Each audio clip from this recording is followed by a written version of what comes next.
BBC news live കൊച്ചിയിലേക്ക് സ്വാഗതം. ഈ വാർത്തകൾ നിങ്ങൾക്കായി അവതരിപ്പിക്കുന്നത് Leotech solar solutions powered by mile ഫുഡ്സ്റ്റഫ്സ് Mookkannoor, Grazia tours and travels near Cochin airport and Cochin Kalabhavan Angamaly franchise. Shafi പറമ്പലിനെതിരെ വർഗീയ പരാമർശം. റിപ്പോർട്ടർ ചാനലിനെതിരെ പരാതിയുമായി കോൺഗ്രസ്.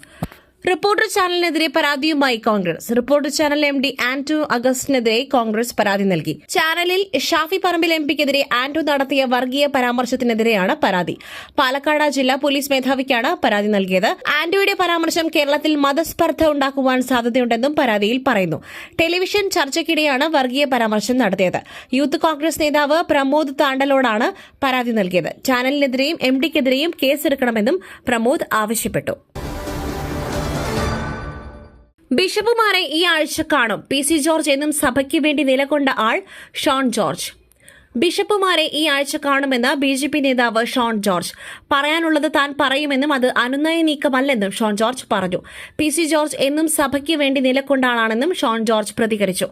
FCRA എല്ലാ മതവിഭാഗങ്ങൾക്കും ഒരുപോലെ ബാധകമായ നിയമമാണ് കൊണ്ടുവന്നത് കോൺഗ്രസ് ആണെന്നും ഷോൺ ജോർജ് പറഞ്ഞു. വനിതാ സംവരണം നീക്കം. ലോക്സഭാ തിരഞ്ഞെടുപ്പ് ലക്ഷ്യമിട്ട് ഏകപക്ഷീയമായ ഭേദഗതികളുമായി മുന്നോട്ടു പോകുന്നതിൽ വിയോജിപ്പുണ്ട് ജോൺ ബ്രിട്ടാസ് MP. വനിതാ സംവരണത്തിൽ ഏകപക്ഷീയമായ ഭേദഗതികളുമായി കേന്ദ്രം മുന്നോട്ടു പോകുന്നതിൽ പ്രതിപക്ഷത്തിന് വിയോജിപ്പുണ്ടെന്ന് ജോൺ ബ്രിട്ടാസ് MP. വനിതാ സംവരണ ബിൽ സംബന്ധിച്ച കത്ത് എല്ലാ MPമാർക്കും കിട്ടിയിരുന്നു. ലോക്സഭാ തെരഞ്ഞെടുപ്പ് ലക്ഷ്യമിട്ടാണ് 50% വനിതാ സാന്നിധ്യം. ദക്ഷിണേന്ത്യൻ സംസ്ഥാനങ്ങളിൽ ലോക്സഭയിലേക്കുള്ള അംഗസംഖ്യ 63 മുതൽ 65 വരെ വർധനവുണ്ടാകും. എന്നാൽ ഉത്തരേന്ത്യൻ സംസ്ഥാനങ്ങളിൽ 200-ലധികം സീറ്റുകളുടെ വർധനയുണ്ടാകുമെന്നും അദ്ദേഹം വ്യക്തമാക്കി.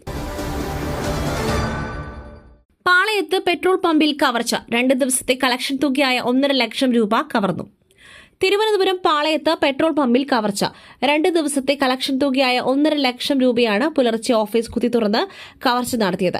CCTV ദൃശ്യത്തിന്റെ അടിസ്ഥാനത്തിൽ പോലീസ് അന്വേഷണം ആരംഭിച്ചു. തിരുവനന്തപുരം നഗരത്തിന്റെ ഹൃദയഭാഗത്ത് പോലീസ് നിരീക്ഷണങ്ങൾക്ക് നടുവിലാണ് കവർച്ച നടന്നത്. രാത്രി പമ്പ് അടച്ചുപോയ ശേഷം ജീവനക്കാർ ഉണ്ടായിരുന്നില്ല.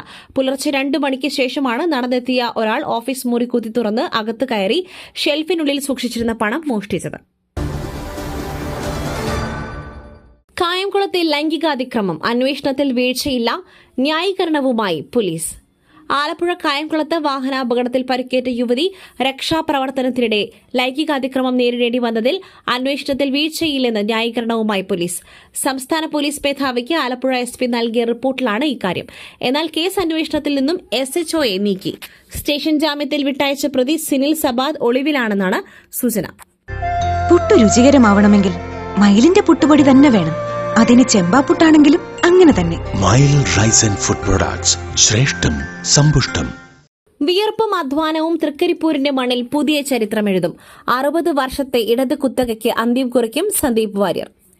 വിയർപ്പും അധ്വാനവും തൃക്കരിപ്പൂരിന്റെ മണ്ണിൽ പുതിയ ചരിത്രമെഴുതും എന്നതിൽ സംശയമില്ലെന്ന് കോൺഗ്രസ് സ്ഥാനാർത്ഥി സന്ദീപ് വാര്യർ. ഈ പോരാട്ടത്തിൽ തന്നോടൊപ്പം നിന്ന ഓരോ പ്രവർത്തകന്റെയും മുഖം മനസ്സിലുണ്ടെന്നും വോട്ടർമാർക്ക് നന്ദി പറയുന്നുവെന്നും ഫേസ്ബുക്കിൽ കുറിച്ചു.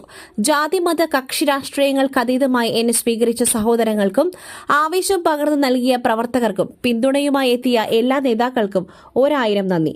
തൃക്കരിപ്പൂരിന്റെ വികസനത്തിനായും നാടിന്റെ നന്മയ്ക്കായും നമുക്ക് തുടർന്നും ഒരുമിച്ച് നിൽക്കാം. തൃക്കരിപ്പൂരിന്റെ മണ്ണിൽ സ്ഥാനാർത്ഥിയായി കാലുകുത്തിയ നിമിഷം മുതൽ എന്നെ പൊതിഞ്ഞ ആവേശവും സ്നേഹവായ്പും വാക്കുകൾക്കതീതമാണ്.